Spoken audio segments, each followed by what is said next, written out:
Someone's following us. They're still there.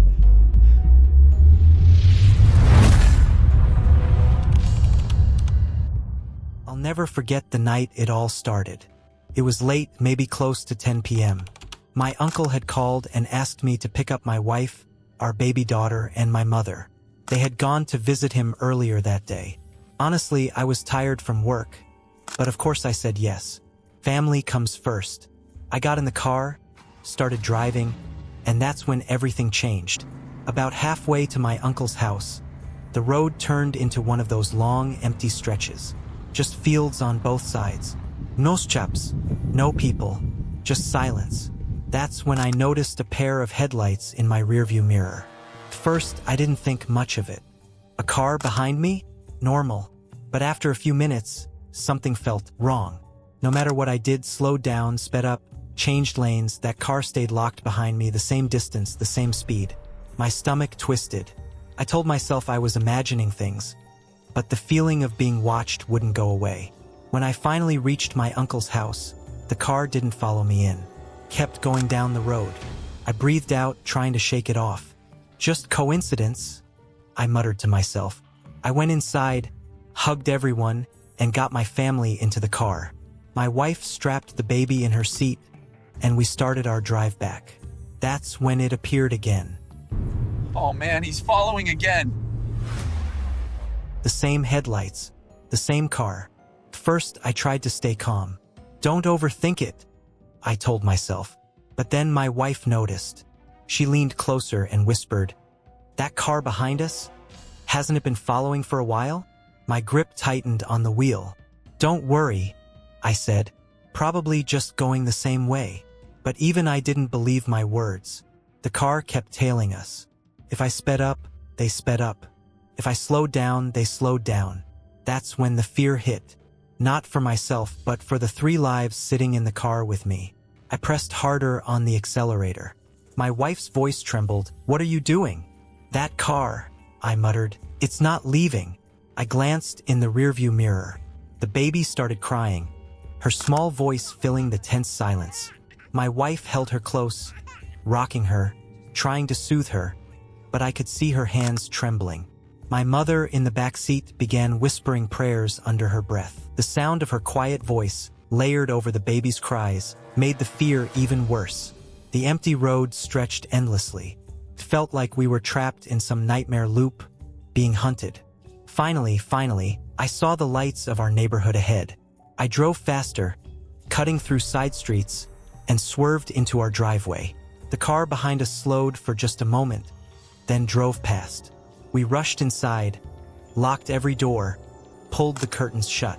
I immediately called the police. When the officers arrived, I explained everything in detail. "There's a car following us," I said firmly. "It's been stalking me since before I picked my family. They sped when I sped, slowed when I slowed. This isn't coincidence." One of the officers wrote something down, nodded casually. Maybe it was just someone going the same way. My wife stepped in, frustrated.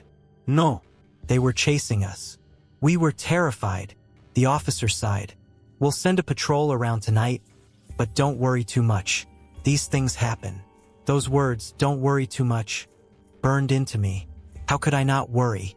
Someone had just stalked my family through the night, and they were treating it like a traffic complaint.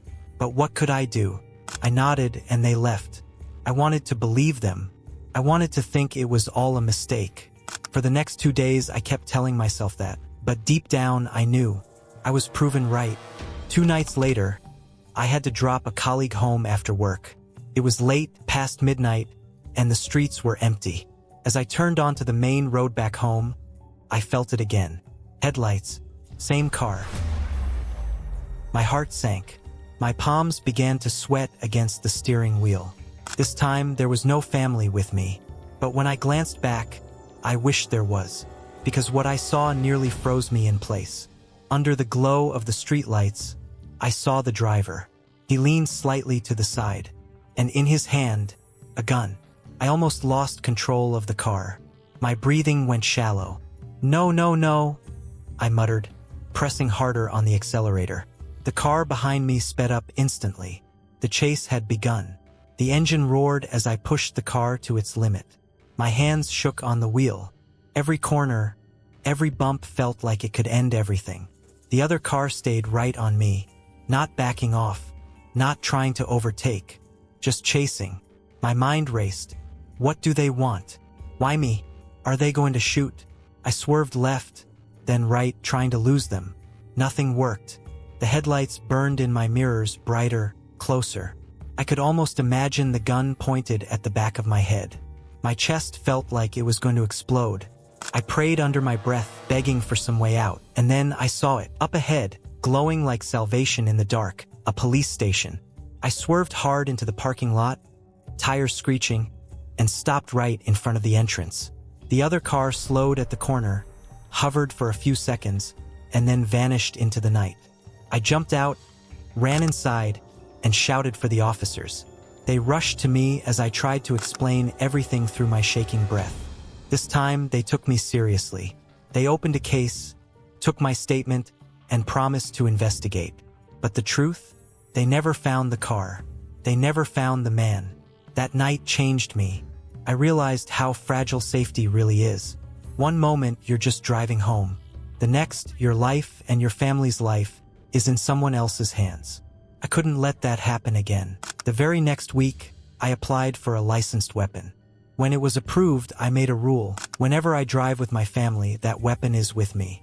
Not because I want trouble, but because if trouble ever comes again, I refuse to be helpless. Even now, years later, I can't drive at night without checking my mirrors too often. Whenever a car follows me for more than a few minutes, my chest tightens. My mind flashes back to that night, the gun, the chase, the helplessness. And I remember my wife's terrified eyes as she held our baby. That's why I carry protection now. Thanks for watching. Please like, share, and subscribe to my channel.